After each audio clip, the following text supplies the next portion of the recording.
Hello দর্শক বন্ধুরা, welcome to my vlogging. আশা করি সবাই ভালো আছেন।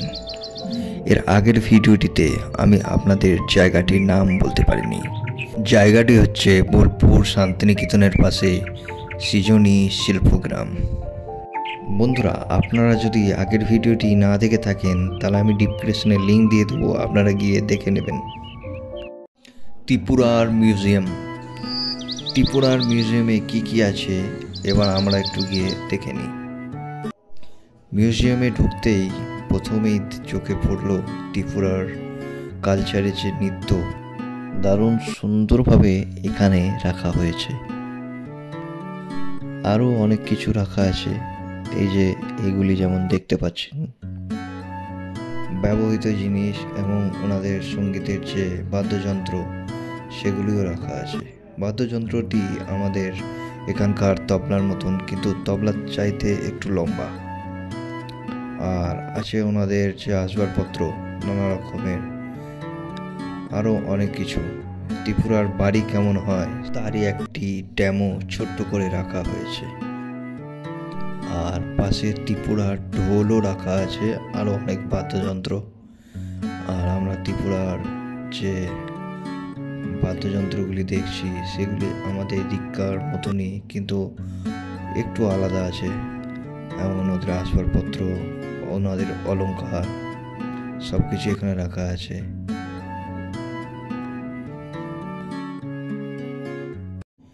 এবার আমরা যাচ্ছি আসামের মিউজিয়ামে। তো আসামের মিউজিয়ামের পাশেই একটা জিনিস লক্ষ্য করলাম, একটি গন্ডার রাখা আছে। গন্ডারটি খুব সুন্দরভাবে বানানো হয়েছে। গন্ডারের পিঠে একটি পাখি বসে আছে। এবার ভেতরে প্রবেশ করতেই সামনেই পড়ল একটি তাঁতশাল। তাঁতশালটিতে ওনাদের যে পোশাক আশাক এগুলি বানাতেন, আর সামনে ওনাদের পোশাক আশাকের কিছুটা ডেমো দিয়ে আছে। খুবই সুন্দর লাগলো দেখে। আগেরটির মতনই এখানেও ওনাদের যে আসবাবপত্র, এটা হচ্ছে ওনাদের মাছ ধরার জন্য। আমাদের এদিকে আলাদা আছে, ওনাদের আলাদা সিস্টেমে মাছ ধরে। এখানে ওনাদের জীবনযাপনের যে কিছুটা অংশ সেটি তুলে ধরা হয়েছে। খুবই সুন্দরভাবে বানানো হয়েছে এটা।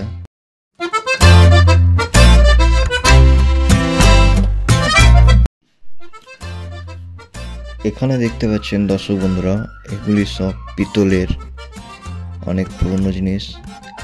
তো এগুলিকেও রাখা হয়েছে এখানে, ওনাদের ব্যবহৃত জিনিস।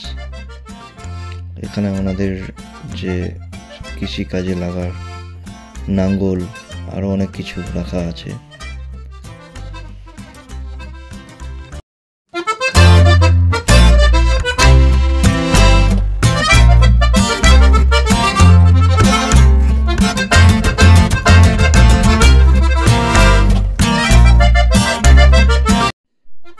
দর্শক বন্ধুরা, বাইরে বেরিয়ে এসে দেখলাম সেই পাখিটি এখনো অবধি বসে আছে।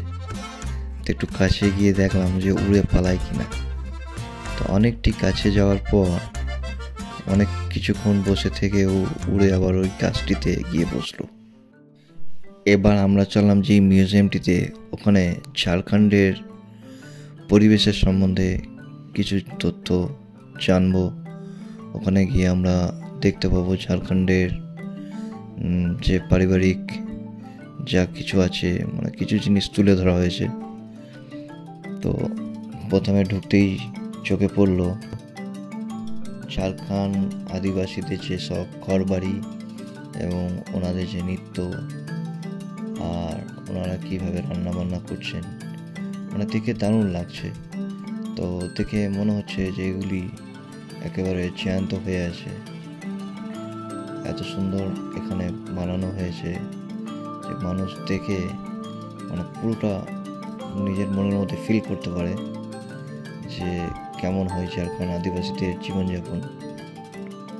এখানে ঝাড়খণ্ডের যে রীতি রেওয়াজ, ওনাদের নৃত্যকে আর্ট হিসাবে ফুটিয়ে তুলে ধরা হয়েছে খুব সুন্দরভাবে। এখানে চিত্রটি দেখুন, খুব সুন্দর বানানো হয়েছে।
বন্ধুরা, এবার আমরা ঢুকছি বিহার মিউজিয়াম। এন্ট্রি গেটের সামনে ঢুকতেই একটি সুন্দর তুলসীতলা, খুবই ভালো লাগলো দেখে। তারপর সামনের দিকে ঢুকতেই ওনাদের যে চলচ্চিত্র, ওনাদের পারিবারিক যেসব আসবাবপত্র সেগুলি চোখে ঠেকছে, আর ওনাদের যে কর্মের জিনিসপত্র সেগুলো, ওনাদের বাদ্যযন্ত্র, আর অনেক কিছু। তো পাশটি একটু ঘুরে দেখা যাক আর কি কি আছে। সবই ঠিক আছে, আমাদের এদিককার মতনই অনেকটা মেল, শুধু কিছু কিছু জিনিস আলাদা আছে।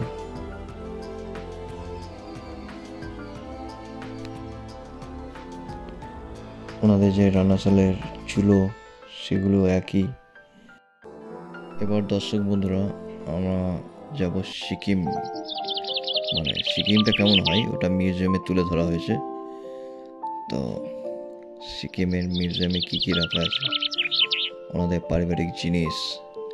এখানে প্রথমেই দেখতে পাচ্ছি একটি চামড়ি গাই, যেটা সবাই এখন ডিসকভারি চ্যানেলে দেখতে পাবেন।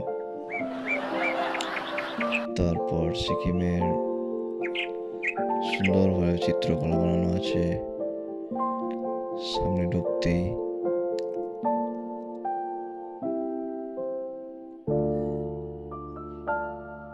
এখানেও সিকিমের নৃত্যকে তুলে ধরা হয়েছে। ওনাদের সাজগোজের জন্য যে পোশাক আশাক সেগুলি রাখা হয়েছে।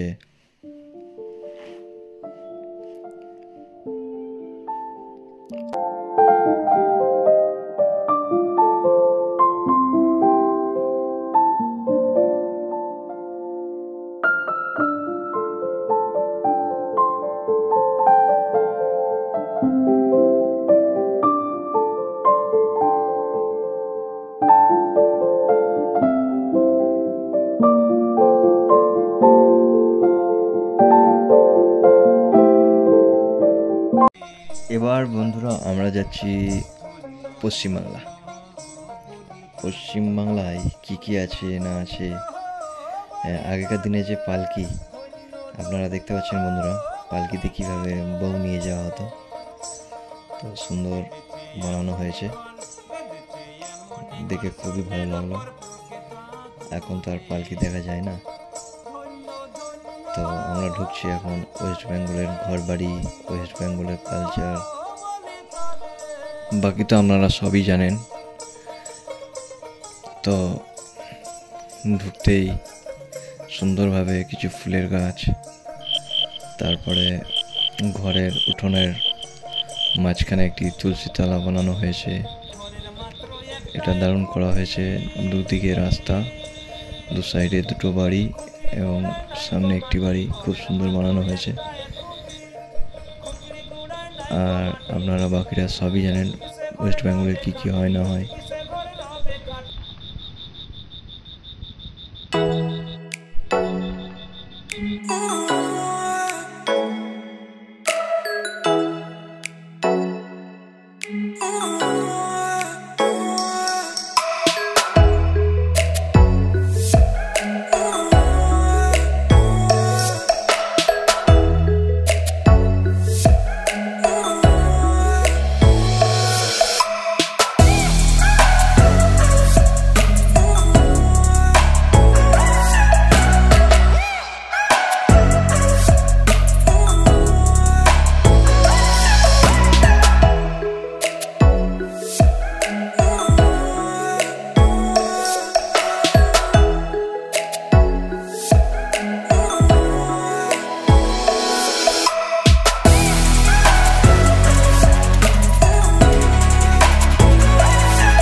এরপর বন্ধুরা আমরা যাচ্ছি নিকোবর।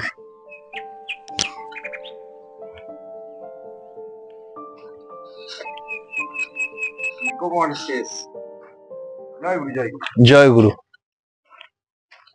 একটা গান শুনে দিয়ে চলে যাই, শোনান।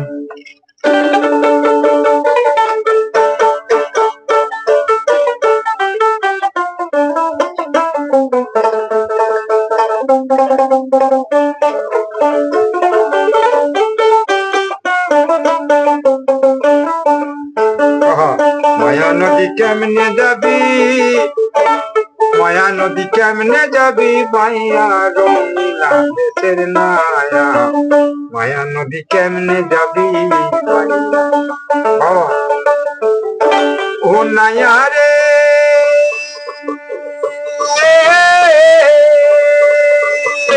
আহা নায়া রে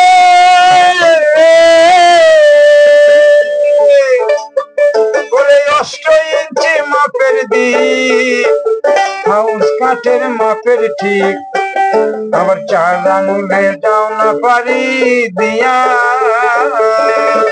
দারুণ। ও নায়া রে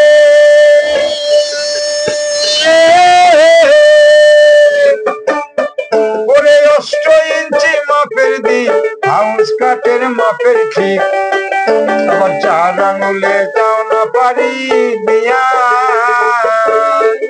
আবার 4 আঙুলে পারি দিলে রে নায়া, আবার বেহুশিয়ার পারি দিলে রে, মালামাল মালামাল সব যাবে হারাইয়া রঙিলা দেশের নায়া, মায়া নদী কেমনে যাবি পাইয়া,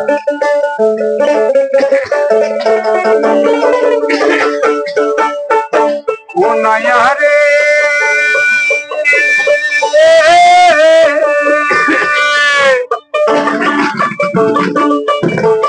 ওই না নদী হামাল ছোটে আর পার ভাঙিয়া পানি ঢোকে, আমার সাদের বাগান গেল রে ভাসিয়া, কত সাধু গুরু ভাইসা গেল রে, কত যোগী ঋষি ভাইসা গেল রে, ওরে ওই না নদী গিয়া গইয়া দেশের নায়া, মায়া নদী কেমনে যাবি। তো নিকোবরের মিউজিয়ামে আমরা ঢুকে পড়লাম। নিকোবর মানে অনেকজনে হয়তো বুঝতে পারবেন কিনা জানি না, নিকোবর আন্দামান নিকোবর যেটা আমরা দ্বীপপুঞ্জ বলি, সেই আন্দামান নিকোবর দ্বীপপুঞ্জের একটি ওনাদের যে পরিবেশের চলচ্চিত্র এখানে দেখানো হয়েছে। তো এটি দেখে নিয়ে আমরা খুব সুন্দরভাবে বানানো হয়েছে, এমনকি ওনাদের যে ঘর বাড়ি যেভাবে বানানো হয় একটি উঁচুতে বানানো হয়েছে, কারণ ওখানে বানবন্যা হওয়ার সম্ভাবনা থাকে তাই। আর একটি জিনিস বন্ধুরা আপনারা ফলো করে দেখবেন, আমি যখন এই মিউজিয়ামটিতে উঠলাম তখন সিঁড়ি বেয়ে উঠলাম, কারণ হচ্ছে মিউজিয়ামটিও উঁচুতেই করা হয়েছে, কারণ নিকোবরের ওখানকার যে পরিবেশ, ওখানকার যেমন ঘর বাড়ি তারা এভাবেই উঁচুতেই বানায়, কারণ ওখানে বন্যার সম্ভাবনা থাকে। এরপর নিকোবরের পাশে যেটা আন্দামান আছে, আন্দামান দ্বীপপুঞ্জ, ওখানে গিয়ে দেখে নেব যে ওনাদের কালচার কেমন,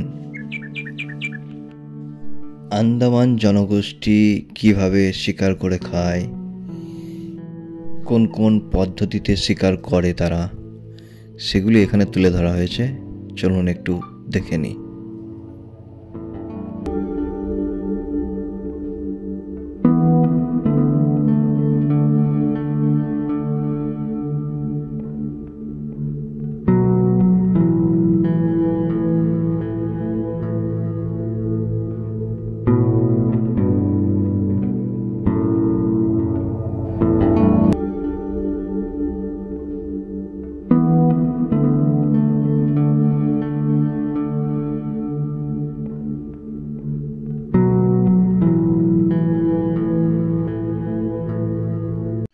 দর্শক বন্ধুরা, আমাদের সময় শেষ হয়ে গেছে।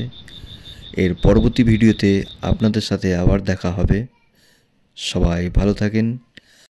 আর আমার ভিডিও যদি আপনাদের ভালো লেগে থাকে তো প্লিজ আমার চ্যানেলটি সাবস্ক্রাইব করে নিয়ে অল নোটিফিকেশনটি অন করে দেবেন, তাহলে আমার সমস্ত ভিডিও আপনাদের কাছে পৌঁছে যাবে। আর কমেন্ট আর লাইক অবশ্যই করবেন।